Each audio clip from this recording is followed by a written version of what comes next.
Recently, I've been studying a lot about pre-colonial Africa, and I'm absolutely amazed, astounded, in awe, just flabbergasted, excited about the achievements of many pre-colonial Africans. When I refer to colonialization, I'm referring to two major incidents.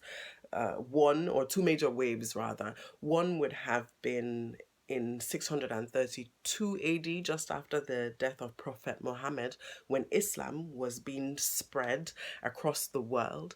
The second would have been in 1800s, when the Europeans came to Africa, and they came to spread Christianity, to look for more avenues to trade, and to civilize the continent.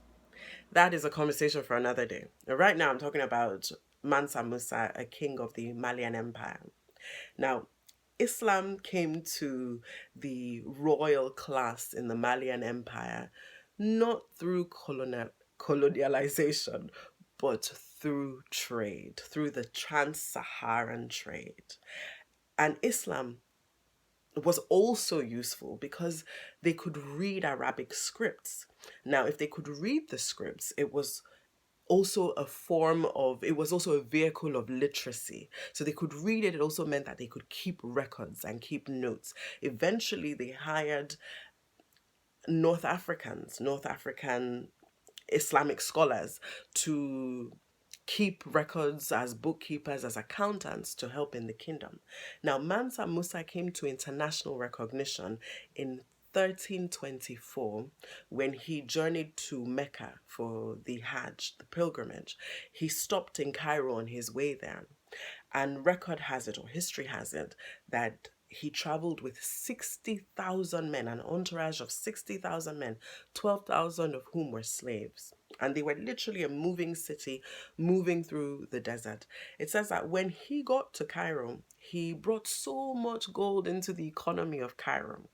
This gold was either spent or it was given out. So they took note and they said he was generous.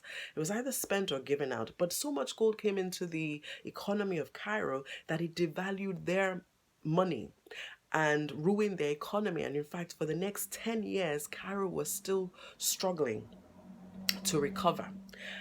This information is all available online, remember.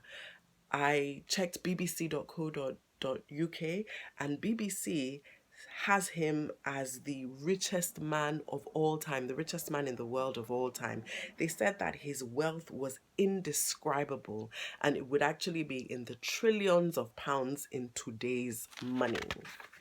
Yes.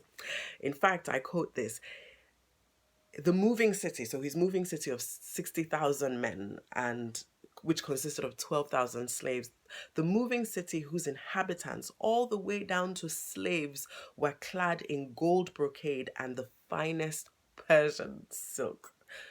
The Europeans took note.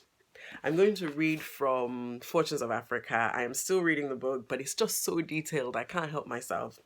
On page 76, European cartographers also took note. A picture of Mansa Musa decorates the Catalan Atlas of 1375, one of the first sets of European maps to provide valid information about Africa. Wearing royal robes and a crown, he is shown seated on a throne, holding a scepter in one hand and a nugget of gold in the other. Approaching him is a veiled man riding a camel, and a caption on the map remarks, "So abundant is the gold which is found in his country, that he is the richest and most noble king in all the land." And all the land here means the world. This was in 1375. I'm not Malian, but I'm of African origin, and this is part of my heritage. And I think it's just so cool. It was so cool, I thought I had to share it. Stay safe, stay sane. God bless.